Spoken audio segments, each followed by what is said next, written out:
Good evening. Welcome to South Asia Newsline. I'm Shivangi Mishra. Here are the top stories we are tracking for you on Wednesday, the 8th of February. India's PM Modi says decade before 2014 will be remembered as the lost decade.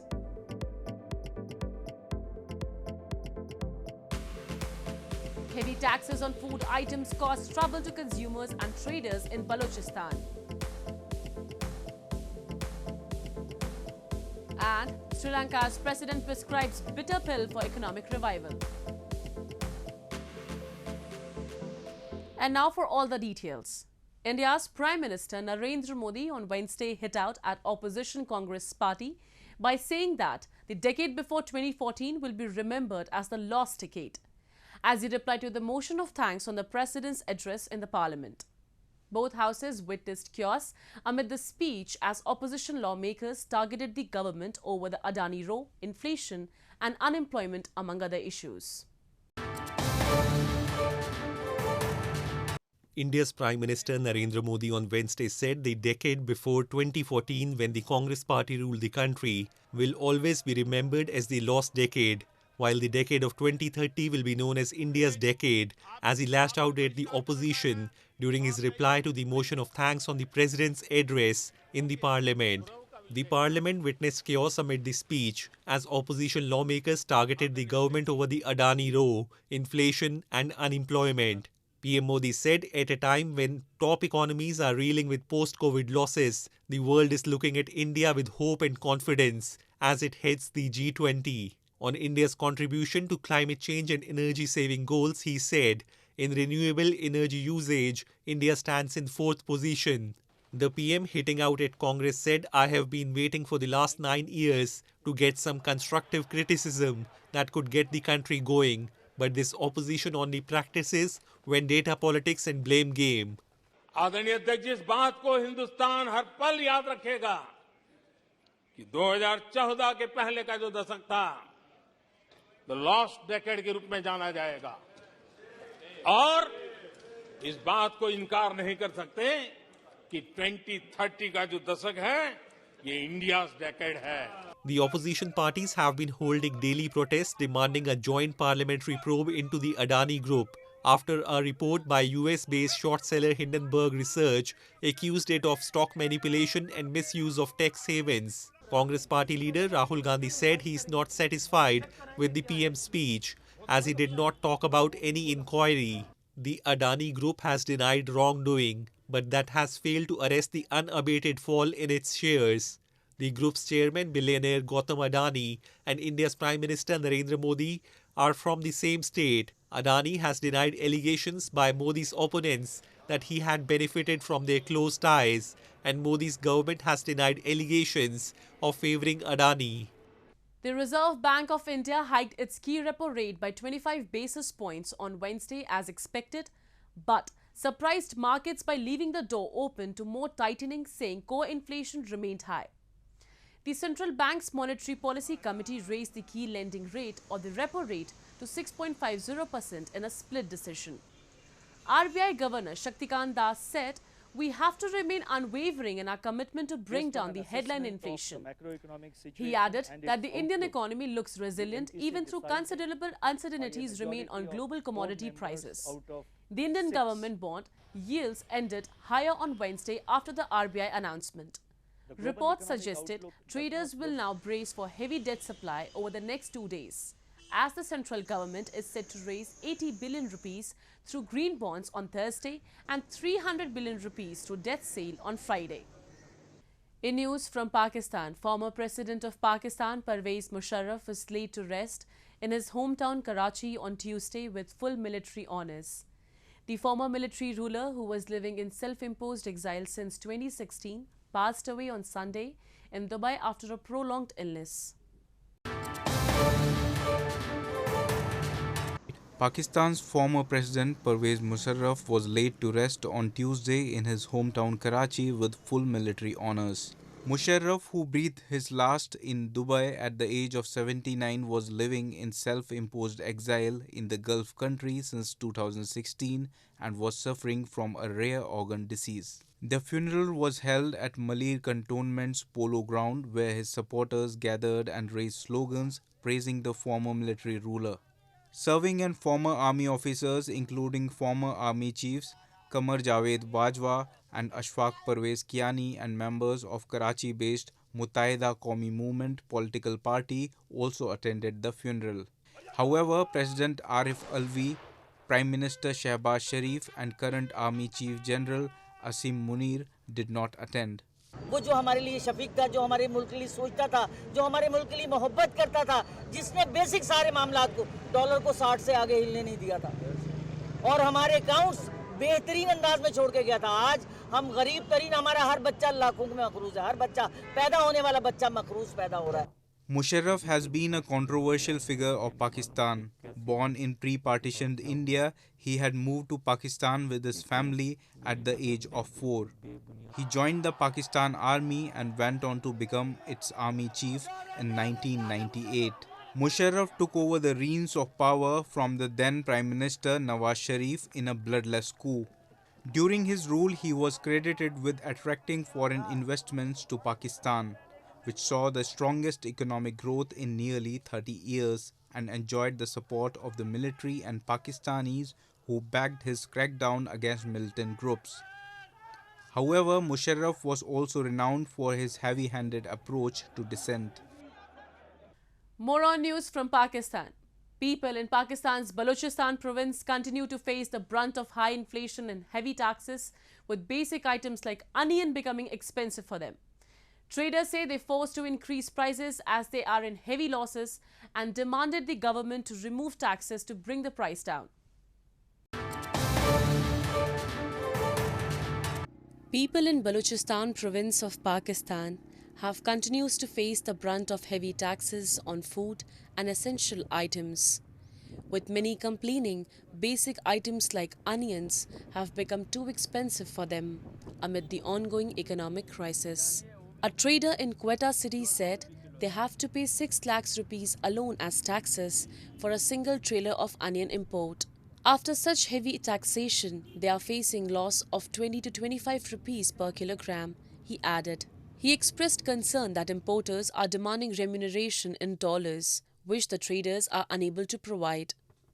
The import coming from sea is stranded at ports as they demand dollars, he said. अभी तो चल रहा है भाई 170 रुपये kilo चल रहा है 165 70 75 चल रहा है ये पड़ा है कि इधर पहुंच जावे ये तकरीबन बिकेगा तो पहुंच जाए 185 रुपये किलो पड़ता है उधर से तुर्की से लाता है ना अभी तो नुकसान है किलो पर 20-25 रुपये नुकसान है नो ये गुजारिश है कि सरकार से टैक्स माफ कर लेवे फिर तो कुछ गुजारा करे.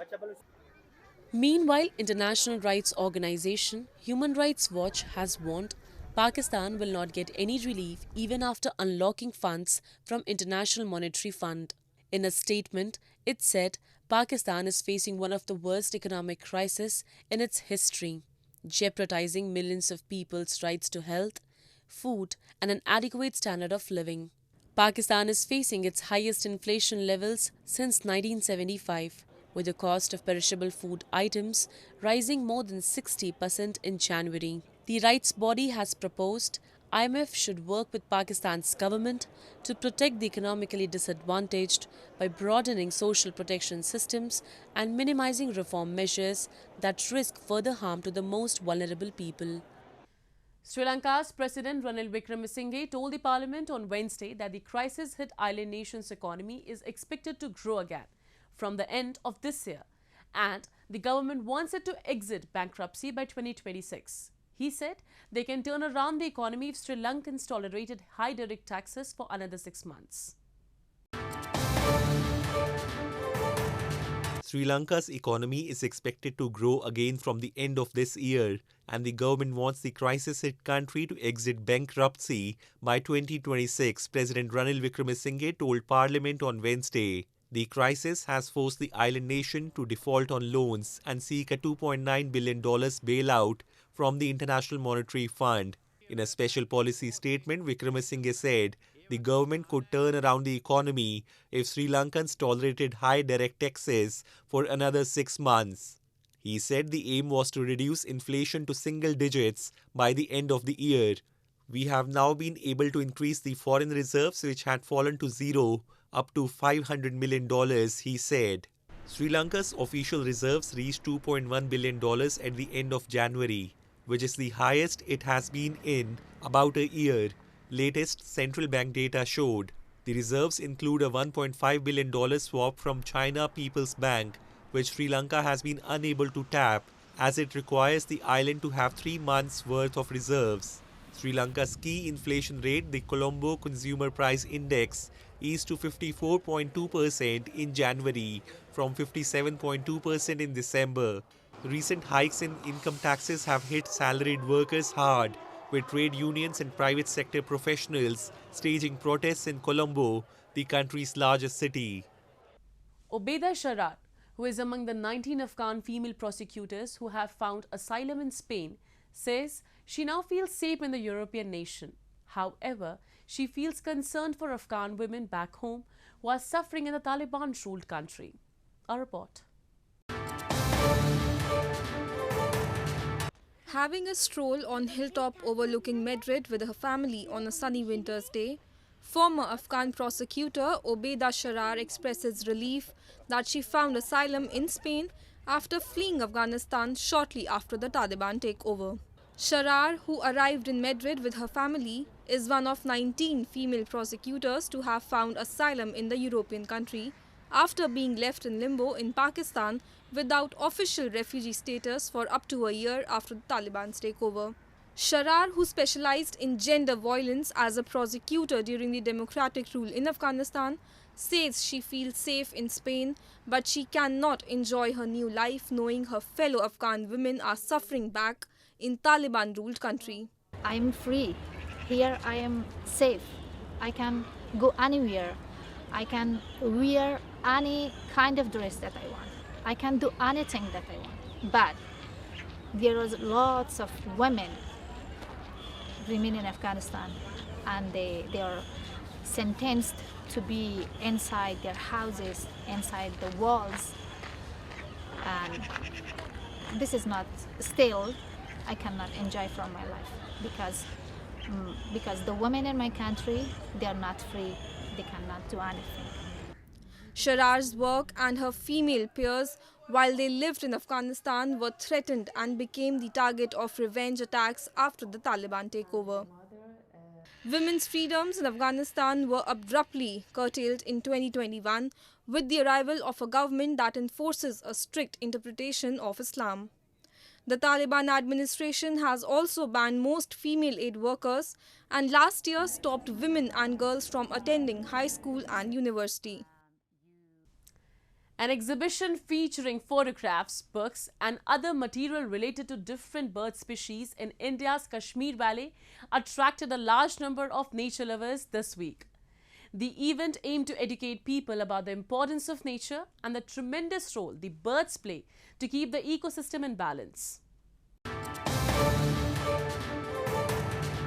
A 2-day-long photo exhibition depicting birds attracted a large number of visitors in Srinagar city of India's Jammu and Kashmir this week. The event, organized by the Birds of Kashmir organization in collaboration with the government authorities, aimed to educate people about the importance of nature and the value of birds, the tremendous role they play to balance the ecosystem.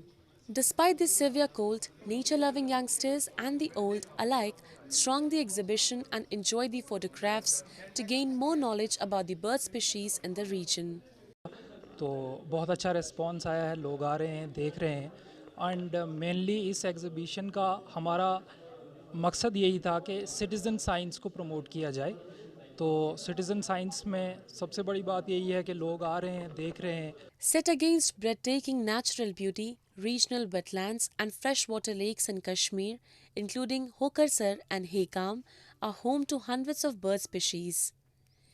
These places also attract winged visitors from Siberia, Central Asia and Northern Europe every year, adding colors and vibrancy with their chirping to the valley. Well, that's all we have for you from South Asia this evening. Now, our viewers can watch the show on southasianewsline.com. You can also visit us on facebook.com/SAsiaNewsline and follow us on Twitter @SAsiaNewsline. That's all in tonight's edition. We will see you same time tomorrow. Good night.